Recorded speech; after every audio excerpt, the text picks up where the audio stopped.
What's going on, Conscious Writers? This is Ian Kadanak, aka the Renegade Writer from ConsciousWritersTribe.com, here today to present to you guys week number 10 of my deep dive into Julia Cameron's book, The Artist's Way.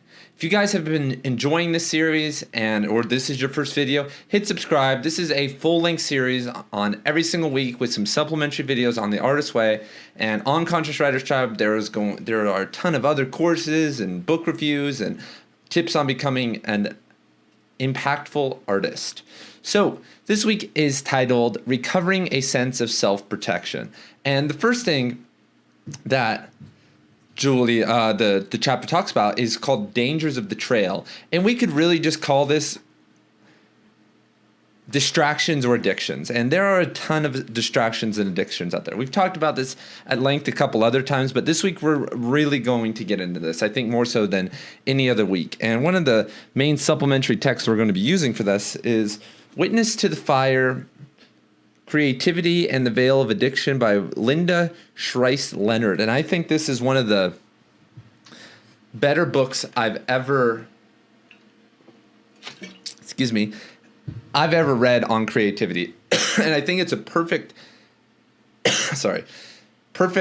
compliment to when you finish The Artist's Way, because all of us have addictions. And you're like, wait, I'm not on meth, but maybe you have an addiction to coffee. Maybe you have an addiction to codependency or certain patterns in your life. Maybe you have an over addiction to something crazy, or you just struggle with certain distractions like video games or social media or procrastination or being a workaholic. There are a lot of different things, and Witness to the Fire really gets into that, and it uses Carl Jung's archetypes to go through that, and they have, a ton of different archetypes. It blew my mind, and we're just going to scratch the surface in this, and eventually later on down the road, maybe later this year or just in the future, I'm going to do a full course on that, but so maybe by the time you see this, that will be out. So Julia Cameron argues that we get into all these things because they alleviate the fear. That I go and eat some bad food, or use sex or take some drugs because it alleviates the fear of having to do something and release something creatively. Because first of all, because we've learned about through Otto Rank and Schelling and stuff, that art helps trauma flow. Art helps break up the trauma, and is maybe the main way, at least in their school of thought. So doing art is going to make us confront that part of ourselves. We are going to have to confront that. And that is not easy. That is actually very hard. It's also we also have to be, put ourselves out in front of the critics, in front of our family, take a step into the world. And that is going to be hard. That's not the easiest thing for a lot of people, especially if they've lived a very constrained life and they have this artistic talent. And we could refer to all these as blockages, that they are creating blockages within us, that, you eat the big pasta dish before you're supposed to write and then you feel too sleepy. That's what she says. A lot of people struggle with diet. There's a lot of things that create blockages. And one of the main principles of Witness to the Fire is that the first archetype she talks about is called the hostage. And it's basically saying that we give ourselves up to the drug. Whatever addiction you have, you gave yourself to that at some point. Imagine you gave your neck to Dracula. It didn't come and get you. You're the one that started this addiction. You're the one that keeps it going. You're the one that gives it power every single day. And that's what it starts with, admitting that it's what's going on, that we did it first of all. And now we're in a cycle of abuse. That's bad. But once we can get past that, then that's when things start to get a little bit better. But, some cycles may continue on forever, but some don't have to. And especially if you're going to be an artist, you can't be, fucked up all the time. And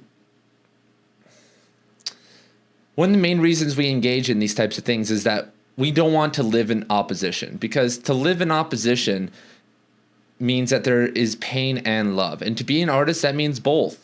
To be, a conscious artist, to be a part of Conscious Writers Tribe, you need to understand the shadow and the light, understand both. And even there might not even be a difference. But people who are addicted to something only want to live one reality. They want a drug or whatever they're doing to force them into a lull, force them into one reality, one simple mindset, instead of putting forth the effort, instead of putting forth the work. And I think that's very sad, because it really It really holds back our true potential. And our true potential is, like I said, in the extremes. And by merging love and, light and dark, we don't have to live on one side. And a lot of our society lives on one side. They're either, I'm so depressed or I'm so this. But the greats, the artists you look up to, they figured out how to do that. And there's ways to figure out how to do that in your art and then also in your personal life. And that's where a lot of people get conflated. A lot of artists, a lot of people use drugs to like help them hit both sides in their creative life, but then they're so whacked because of the drugs they can't live in opposition outside of their life. They have to live as addicts. They can't live as like these beautiful creative beings. And I just want to say before we go any further that it's a lie that if you give up any of these things, you won't be as good of an artist, that you won't be as good as a sober artist. There's going to be a transition point. It might be a year. It might be a couple of years. It might not be any time at all. You might get automatically better. But eventually your body will adapt. You're an adaptable being. And that all that potential that the drugs brought out of you or the addictions brought out of you, you still have that within you. And most people with addictions, they're not like that. They're not productive. They're not the ones being productive and getting shit done. They're the ones that are, not getting stuff done. And the other thing that happens when we start getting into addictions or like into certain cycles of thought is that we start an objectification of ourselves for our own judgment. And it's a weird phenomenon in the sense that let's say I'm addicted to like alcohol. By doing that, suddenly I am the drinker. Suddenly there's a title. It's Ian the drinker. Ian's he's so bad and he drinks all the time and blah, blah, blah. And that objectification causes a lot of problems because it's just another loop going inside your head. The less loops, the less subconscious activity, the less random shit going on inside your head, the better. And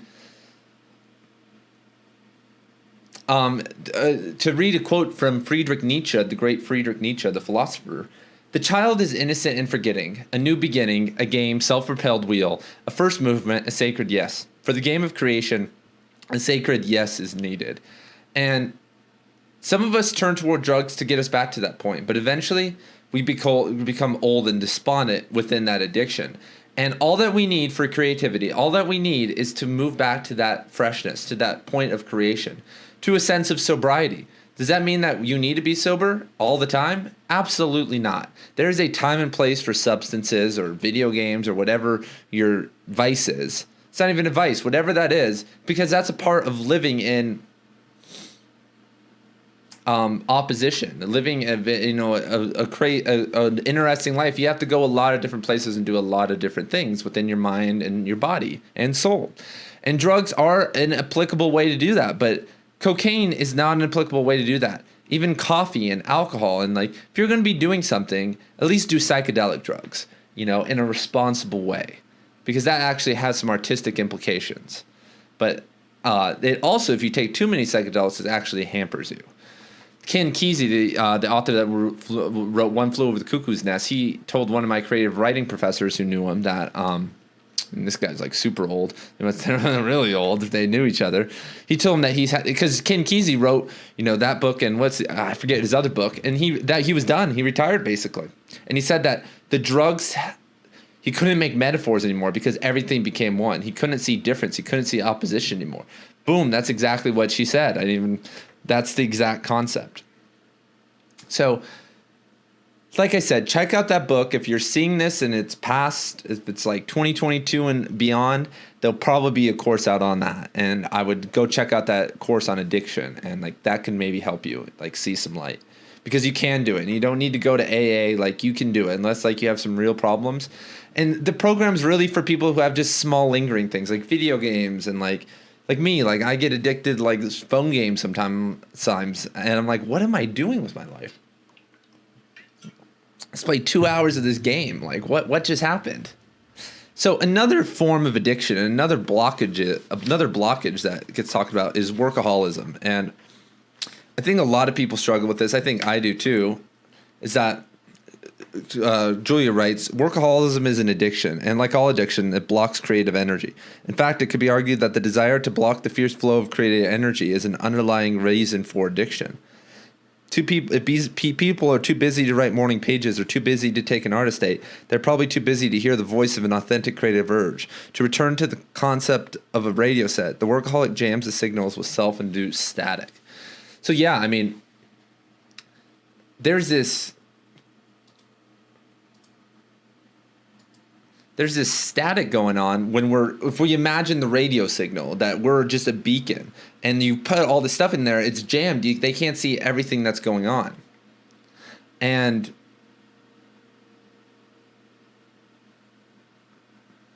I think that it's sad that we've really just hit this level where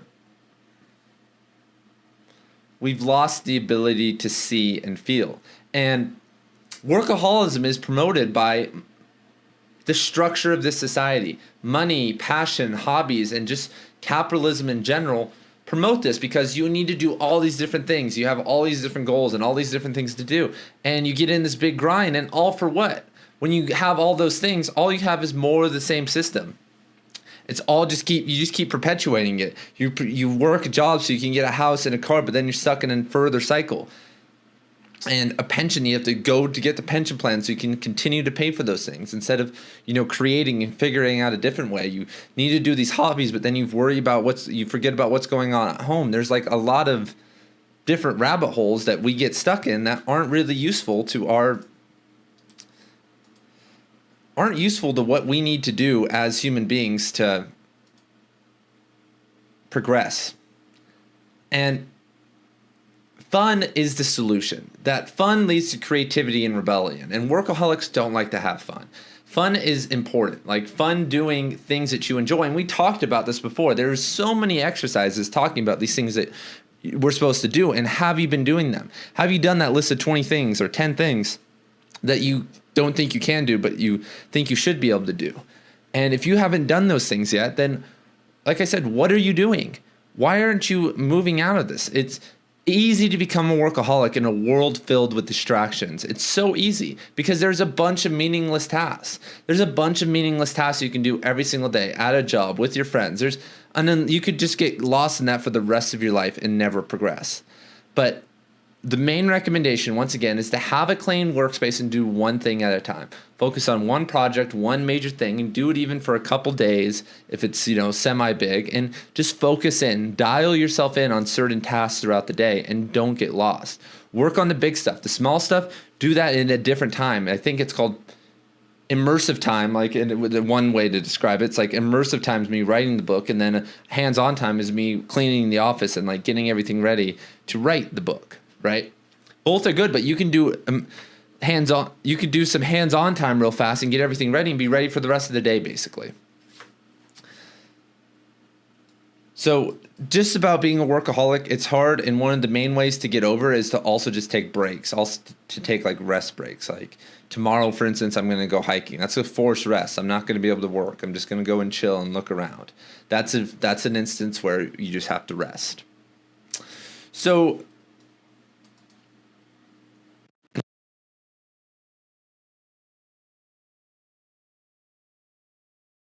interesting because we all have experienced them. It might be from self-imposed, but I think most of us have taken months off at a time, if not years at a time, from one of our passions. And one of the ways I've been trying to get out of that is to just plan a vacation and get out. And if you can't plan a vacation, just plan a vacation at your house and don't do anything. And go outside, spend some time outside, really get some time in to absorb and to just chill out and forget about what's going on. And then you'll be able to really, move into something better. You'll be able to really dial in to something that matters to you and that you care about. And the only way out is through action and consistency. Just taking a little bit of action every single day and just being consistent with it, even if it's small, and just remaining playful. That's one of the main things. I think the main thing you can take out of the artist way is just be playful and have fun, and the art will flow to you. Another great thing she talks about. This is a great chapter, everybody. Like this is probably the best, one of the best chapters yet for sure. Is that the competition, and competition is a spiritual drug. That's what she describes it as. And I struggle with this for sure because I was involved. If you were involved with athletics at all, or if you're in a modern work environment where there's a bunch of bullshit and there's like sales quotas and shit you have to live up to, then you get in this competition mindset. But all of this, like art and creativity, like sitting at the desk, that is not a competition because you are not competing with anybody. And if you are going to compete with anybody, compete with people who are dead or who are really old. If you're going to compare yourself to someone, just compare yourself to someone that's unaccessibly alive or already dead, and try to and do it out of praise, do it out of gratitude. Don't do it to beat them. Do it because you want to follow in their legacy, and that will take you a lot further than trying to beat your compatriots. And like I think 2 weeks ago we talked about this with academia. Academia fosters this, that certain people get fellowships, and that just has gotten more out of whack because people don't get fellowships and even book deals and artistic deals and opportunities in this world anymore based on merit. There's a million different things that play into that now. First of all, there's sellability. First of all, who are you? If you if your persona isn't sellable, then you're not going to get in. And also now with diversity quotas, everyone's taking this huge turn, and I won't say if it's for better or for worse, but me being like, for instance, a white male, I don't maybe people aren't looking for that. Publishing houses now, because under pressure, because they're saying there's been too many white males being published, now it's like different things are happening, and it's not a merit-based system. And like I said, that's for you to decide if that's good or bad. I mean, as an anarchist, I think that it's silly to base anything except on merit because race, religion, government, time, money, and all that don't exist. But I also get the argument that minority voices have been silenced by government and oppression throughout time, but the solution through adding more government and more regulations doesn't seem like the solution, because 250 million people died in the 20th century from democide, which is governments killing innocent people. And once again, as I've said before on this series, that I don't think we could have killed that many people if we didn't have governments. So there's a lot of problems going on, and there more and more this is getting more polarized and more competitive. If you have, and that's where self-publishing comes in, because if you have certain views or if you're a certain type of person, the same opportunities won't be granted to you as others. And that's been how it's always been. If it was 1920 and you were a black author, you wouldn't have been given any opportunities. And it's like now everything's always shifting. There's certain narratives that people want, probably even more so than frickin' race, which is like a pretty small, I think, fraction. The publishing world has turned into just content that, there has to be this certain type of content. There's trending content. There's certain things that you need to do. And that can turn into a competition, because a reason I'm mentioning this is because it's easy for this to turn into a competition, because you're seeing people who aren't as good as you get opportunities that you're not getting. And that may piss you off, but what I'm here to say is don't let that piss you off. Like, I don't care. That's why I'm saying that's why self-publishing is fine. Like, great, let more, silence voices be published, because I'm going to be self-publishing and no one's going to be able to silence me. I'm always going to be able to have my own personal website and publish where I want to publish, no matter what. My books and work will get out there on the internet. And you should have that same approach. There is no competition because we're trying to help the world. And that's how you get out of this. Is you don't need to be the first or the best, because that's subjective. Does your favorite author really think they're the best? Like, think of your favorite author. Do they think that who are they competing with? They're not competing with anyone. They're probably living a stable, somewhat sober life that's fun, and they have really smart people around them. And that's what you need to do too. And then give yourself 10 or 20 years and then check back in and let's see where you're at. And another reason that artistic competition really is sad is because it fosters this need to look at bad art as something bad. Bad art has a purpose. Sometimes bad art helps you realize and move into different areas. Like, for a while, a couple months ago, I was writing these weird, I kept saying, like, writing poems like I don't know, it doesn't really go like this, but like the cottonwoods blow, stillness. We ride, and like what that was doing for me was that I was trying to add some pauses, then add some like pronouns like into my poetry. I was trying to bring characters and let people know like who the story's about, but then also add some nice pauses, and also, you know, like, and I found that through writing, and I got stuck in this cycle for a couple weeks where I kept writing poems like, dude, these all sound the same. Like, these are kind of garbage. Like, these are fire, but I'm only really going to be able to use 1 or 2 of these. I can't use 50 of these. But that suddenly helped me develop something that was within me that was a weakness. And by following that rabbit hole, suddenly now I can do those things. Suddenly, like implementing who's being talked about in the poem in an artistic and nonchalant way, and also being like very with poetic language, became a lot easier. But none of those poems are going to get used. Probably not.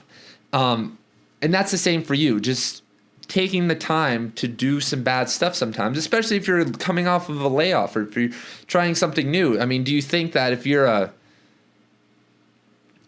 imagine like a batter, imagine a baseball player, and they hit like with the right side, and imagine if they go to the left side and they would suck, but after a while they would get better. Like, obviously you're going to suck if you're trying something new. But we don't think we can do that because we have this high standard, because the high standard is something that we've been practicing over and over again. And most of us aren't those creative geniuses that can just be good at anything they touch in terms of creativity.